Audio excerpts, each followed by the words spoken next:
ભરૂચની આરએસ દલાલ હાઈસ્કૂલ અને હોસ્ટેલ ગ્રાઉન્ડના ભયજનક અને બિનઉપયોગી બાંધકામને તોડી પાડવાનું શરૂ કરાયું. ભરૂચની ઐતિહાસિક આરએસ દલાલ હાઈસ્કૂલ કેમ્પસમાં આવેલા જર્જરિત અને ભયજનક બાંધકામને તોડી પાડવાનો નિર્ણય લેવામાં આવ્યો છે. અંગ્રેજોના સમયમાં બનેલી મુખ્ય બિલ્ડિંગ હાલમાં પણ મજબૂત અને સુરક્ષિત છે, જેમાં ધોરણ 9 અને 12ના અંદાજે 70 થી 80 વિદ્યાર્થીઓ અભ્યાસ કરી રહ્યા છે. તેમજ પ્રાથમિક શાળા પણ હંગામી ધોરણે ચાલી રહી છે. જોકે શાળાના પાછળના ભાગે આવેલા અને છેલ્લા 5 વર્ષથી બિનઉપયોગી એવા બિલ્ડિંગો ભારે વરસાદના કારણે અત્યંત ભયજનક બન્યા હતા. તાજેતરમાં જ ભારે વરસાદ દરમિયાન સીડીનો મોટો પોપડો ખરી પડ્યો હતો. જોકે બેરિકેડિંગ કરીને આ વિસ્તારમાં અવરજવર બંધ રખાઈ હોવાથી કોઈ હોનારત કે ઈજા ટળી હતી. વિદ્યાર્થીઓ પર જર્જરિત બિલ્ડિંગ પડવાનું જોખમ ન રહે તે માટે આ ભયજનક બાંધકામો ઉતારી લેવાનો નિર્ણય કરાયો છે. આ ઉપરાંત હોસ્ટેલ ગ્રાઉન્ડની પાછળ 25 થી 30 વર્ષથી બંધ પડેલા અવાવરૂ નાના બાંધકામો, છાપરા કે ધાબા વગરની ખુલ્લી દિવાલો અને પાછળ આવેલા કૂવાના વિસ્તારને પણ સુરક્ષિત કરવા તોડી પાડવામાં આવી રહ્યા છે, જેથી ત્યાં કોઈ જાનહાનિ, અકસ્માત કે અસામાજિક પ્રવૃત્તિઓ ન થાય.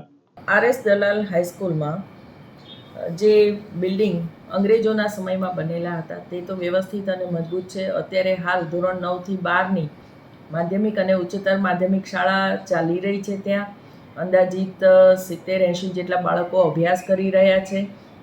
એની સાથે પ્રાઇમરી શાળા પણ હંગામી ધોરણે બેસાડેલી છે.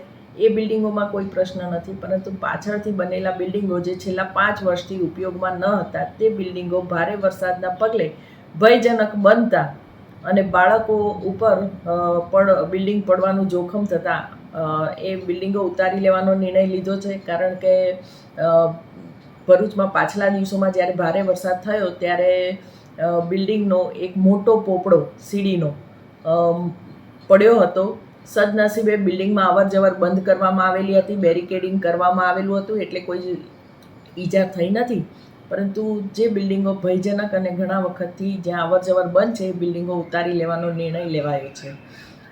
એની સાથે જ હોસ્ટેલ ગ્રાઉન્ડ ઉપર પાછળના ભાગે જે બિલ્ડિંગો વપરાશમાં નથી, જ્યાં છેલ્લા 25-30 વર્ષથી કોઈ ગયું નથી, તે નાના નાના બાંધકામ પણ તોડી પાડવાનો નિર્ણય લેવાયો છે. કારણ કે બિલ્ડિંગની પાછળના ભાગે એક કૂવો છે, જેમાં થોડા સમય પહેલાં કોઈ ગાય કે આખલો પડી ગયો હતો. એટલે કોઈ જાનહાનિ ન થાય અને કોઈને નુકસાન ન થાય, તેમજ અસામાજિક પ્રવૃત્તિઓ રોકી શકાય તે હેતુથી એ નાની નાની જે છાપરા વગરની કે ધાબા વગરની માત્ર દિવાલો ઊભી હતી તેને તોડવાનો નિર્ણય લેવાયો છે.